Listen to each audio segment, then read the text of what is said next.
perkembangan peserta didik. Selanjutnya, pengantar materi perkuliahan perkembangan peserta didik. Apa itu perkembangan peserta didik? Nanti kita akan bahas. Selanjutnya, mengapa penting memahami perkembangan anak bagi pendidik. Selanjutnya, hubungan antara pendidik dan tahapan perkembangannya. Jadi, pada mata kuliah sebelumnya, kita pernah membahas tentang materi tersebut terkait dengan bagaimana perkembangan peserta didik pada masing-masing tingkatan kelas. Mulai dari tingkatan TK sampai dengan tingkatan SMA. Namun, semuanya itu mempunyai penjelasan masing-masing terkait dengan bagaimana perkembangan peserta didik tersebut.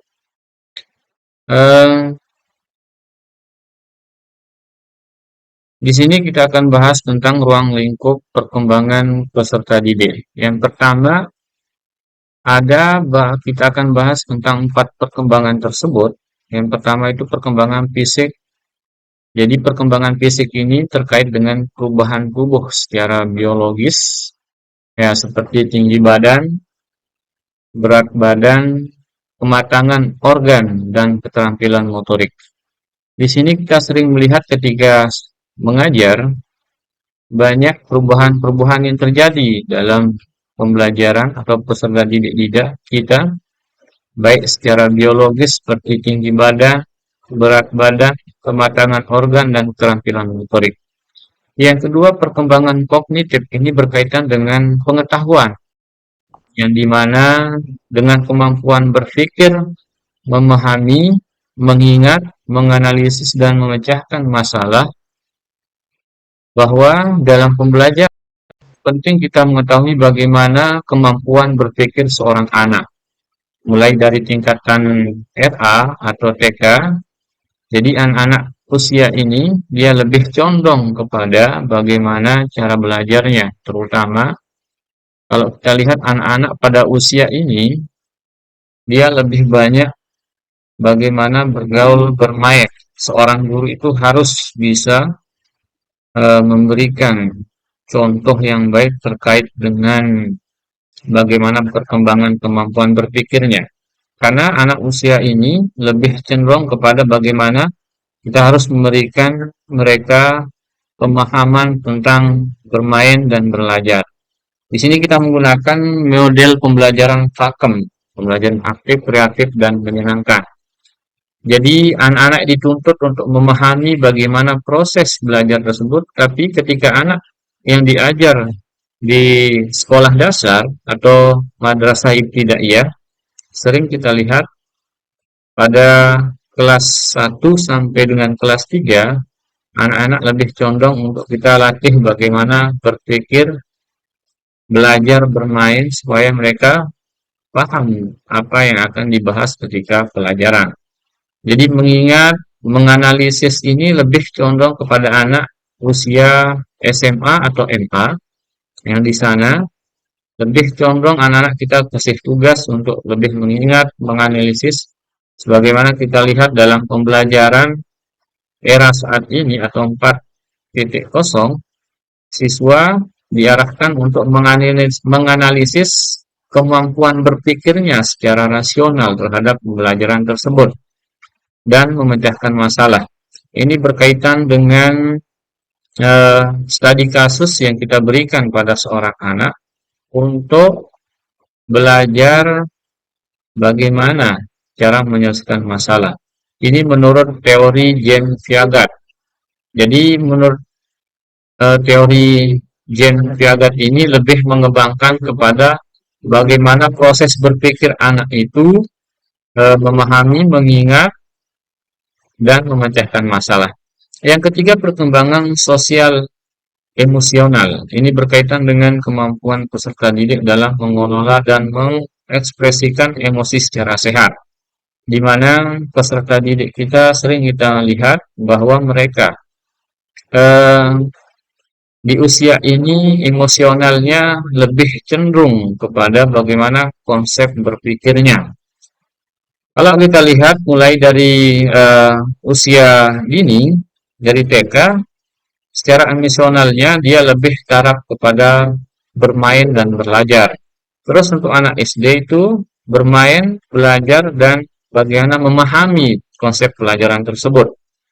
Terus selanjutnya di tingkat MTS atau SMP, secara sosial emosional berkaitan dengan kemampuan peserta didik tersebut lebih pada bagaimana konteks mengingat dan menganalisis.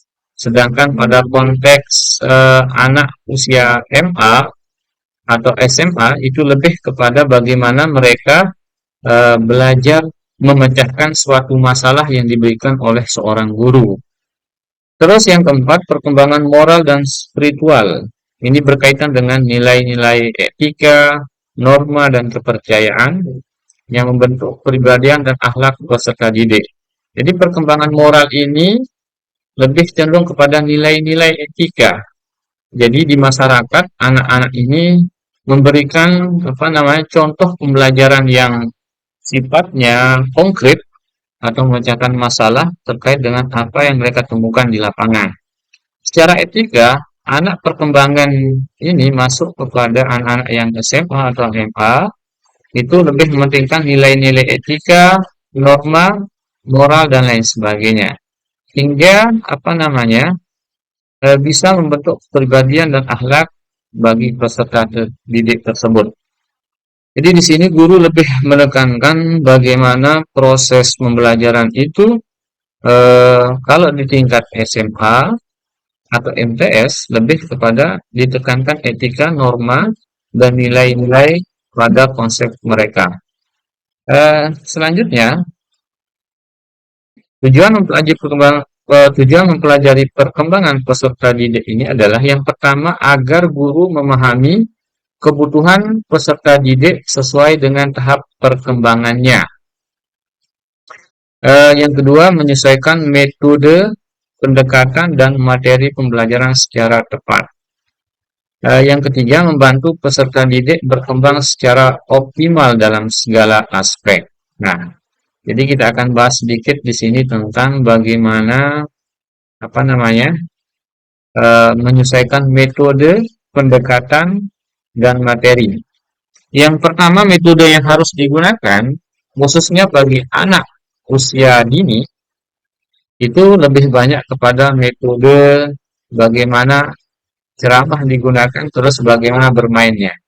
Terus pendekatan yang digunakan adalah pendekatan bagaimana anak-anak itu bisa memahami terkait dengan permainan, berkaitan dengan pembelajaran dan lain sebagainya. Terus dan materi pembelajaran secara tepat.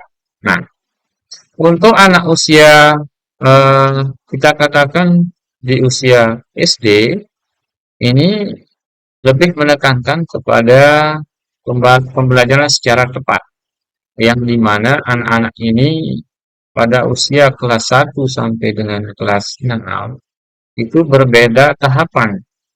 Tahapan yang dilalui ketika pembelajaran dari kelas 1 sampai dengan kelas 3 itu lebih menekankan kepada metode ceramah untuk lebih pemahamannya. Terus selanjutnya, materi yang digunakan itu adalah materi terkait dengan konsep pembelajaran pada sekolah tersebut. Misalkan kita lihat di sekolah itu dia menggunakan kurikulumnya. Kurikulumnya kita lihat mulai pada tahun ini dia menggunakan kurikulum cinta.